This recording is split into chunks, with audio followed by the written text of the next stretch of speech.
What's up, guys? I really hope you're enjoying Rome 2 as much as I am, and I wanted to give you just one more video before I get sold back into slavery, if you know what I mean.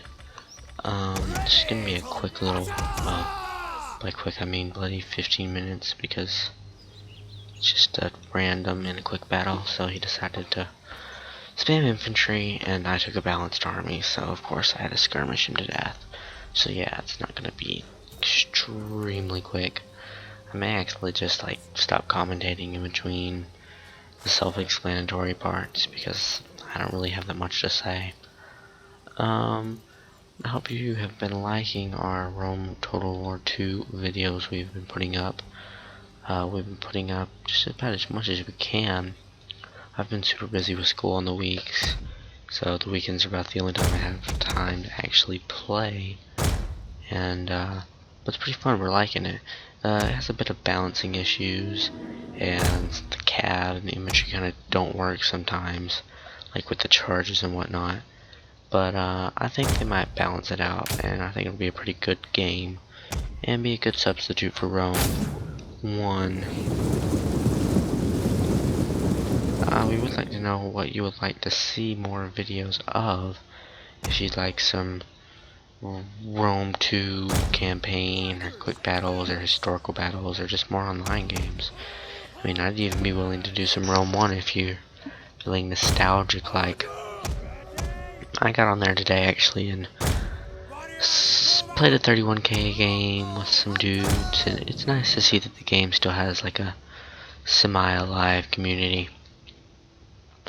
So here, my opponent took like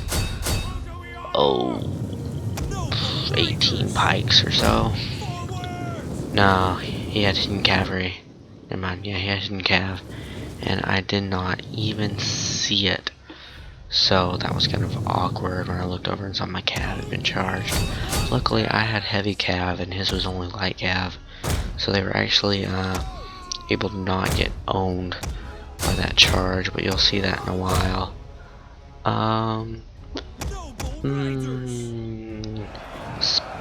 Pikes are extremely OP in Rome 2, which is really annoying. I mean, pretty much the only way to beat them is to actually flame them, which is like super... it takes forever, and then you have to micro. There you see my cav got charged and I wasn't paying attention, and then he decided to bring up some cav. But by the time he got there, their cav was depleted, and I'll just be able to run through with my heavy cav since they're far superior. The graphics in this game are bloody amazing. Like, I could just sit there and look at all the units. I love the barbarians. They just have some of the coolest looking units, and they're a lot of fun, like in a forest map with your deployables and whatnot. Sparta's a pretty cool faction. The spearmen, like the hoplites, aren't nearly as strong as the pikemen, but they're still pretty strong, especially versus cav. Hoping this game won't be too laggy. I don't know how it's gonna render, but I put this on medium when I'm playing with, you know, just quick battles, because people have the tendency to lag me out if I have them on, like, you know, super high graphics. It's kind of annoying. I really have the time to, like, or I mean, you can rarely find people who can run, you know, like a large battle on max graphics with you, like me and Scion can, so that's fun to play.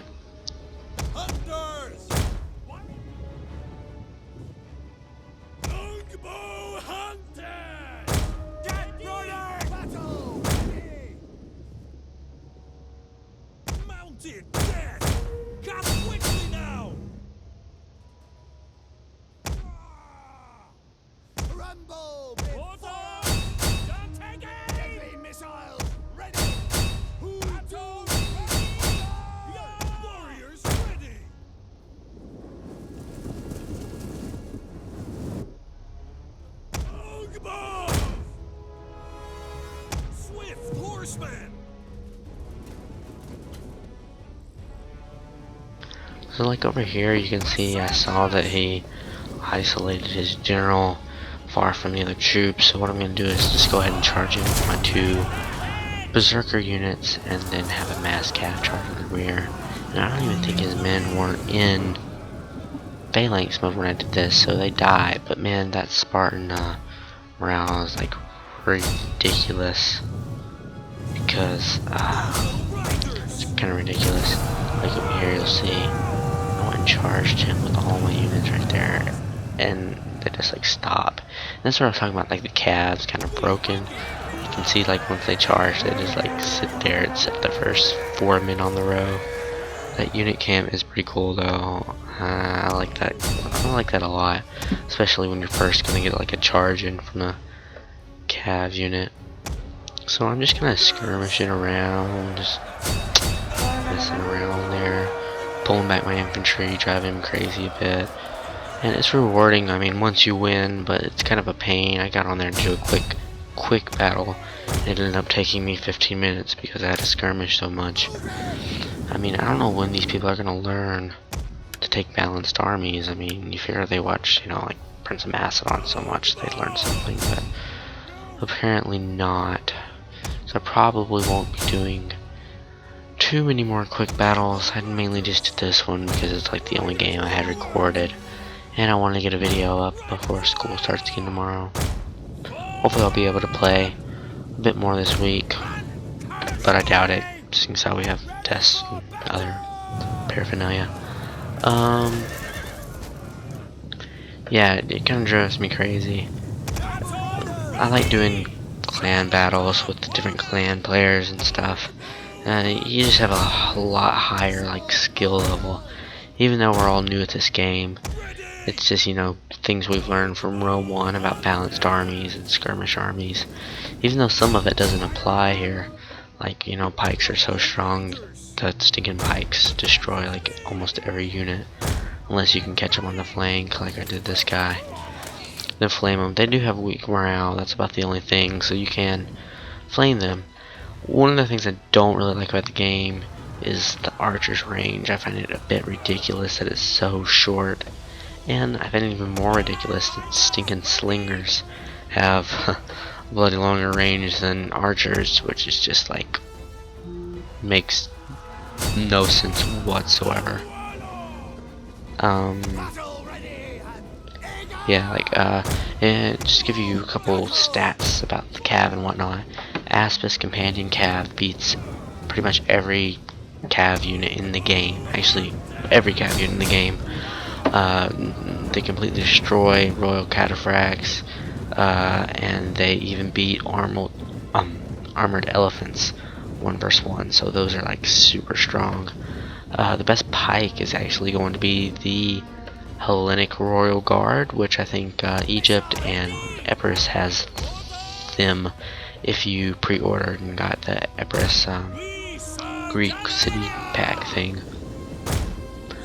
Then it's probably going to be like the Macedonian, the foot guard, companion foot guard or something I think it's called, and they're strong. They barely get beaten by the Hellenic Royal Guard.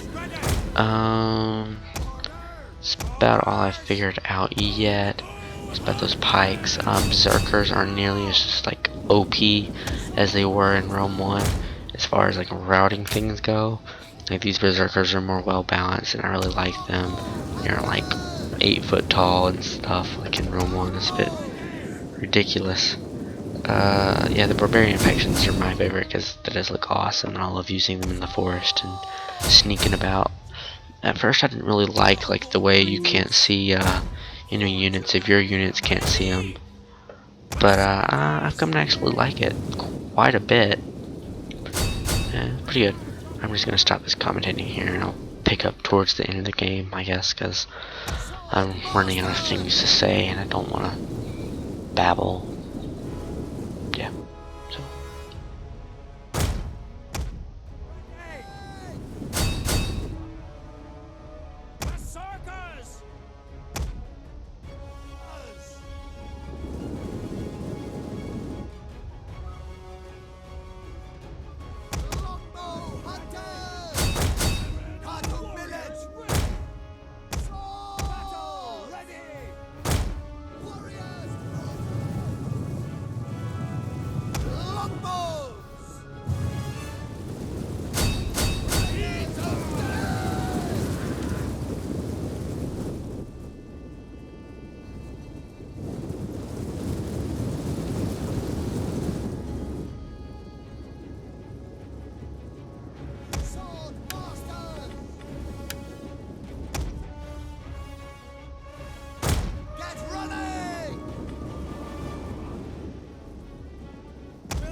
So by now I have him like chasing me full on, and I've kind of spread my infantry out to both his sides, and he's still going like straight down the middle like a snake. So I'm gonna decide to, you know, take my fate into my hands and charge forward on the Spartans, even though he could technically just put his pikes down and destroy me. But I don't think his micro's that good, so I'm gonna take the chance. And I'm going to use both my boosters and try to just rout as many as I can on first impact. But they take them down because they're not in phalanx mode, but they don't necessarily may have a mass rout like you would in Rome 1 if you were to do this. Notice like those, what are those called? The swordsmen, the elite swordsmen? They actually throw like a javelin. Like before, I've even noticed like some of the cav throw javelins before they charge, which is kind of cool actually. And of course the Romans, they don't, you know, take time to throw pila anymore, they just throw the pila as they charge, which is interesting. So I got him actually, I just clumped him up right there, and you can see his units are starting to waver. And I just pinched that unit off. I'm thinking about going for a charge, but then I see his pikes are down the whole line, so I'm gonna stop. I'm just gonna keep flaming and flaming that one unit, and eventually they'll rout. I'm gonna try to get behind his infantry with my cav, so I can get a nice hammer and anvil on. All he has to do is turn those right units and kind of surround my infantry right there, and I would just get destroyed. But he doesn't do that, so it's kind of handy for me. Here I'm gonna make a charge with my cav and do a little bit of damage. Like I said, it's just not nearly as much as Rome 1. The morale is kind of weird. Like archers are rout, like in an archer battle. Like you see these pikes, they don't rout even with barbarians all around them like they would in Rome 1. So it's a bit weird and strange. It'll take some getting used to. Yeah, even now, you can kind of push through with your infantry on this, but even still, they kind of just blob around the fronts, and like just the first 6 men in a row will fight, and the rest of the men in the back are just gonna stand there, just gonna try to pull in and out and in and out. To get quick hammer and anvil strikes on his pikes and eventually wear them down. And also, my units had upgrades, I believe. at least like one chevron, you know. Some of them did, some of them didn't. Upgrades aren't nearly as important in this game, but he didn't have any upgrades at all. So my men are going to have a bit better morale than his. If he would have had a little bit of upgrades, he would have held a lot longer. But it ended up working. Once that mass route goes, then all his men just start to route, and it's pretty much the end of the game. So good game. Thanks for watching. You can see the kills right here. Let us know what you want to see, and stay tuned for more throughout the week, and well, hopefully throughout the week and more next week.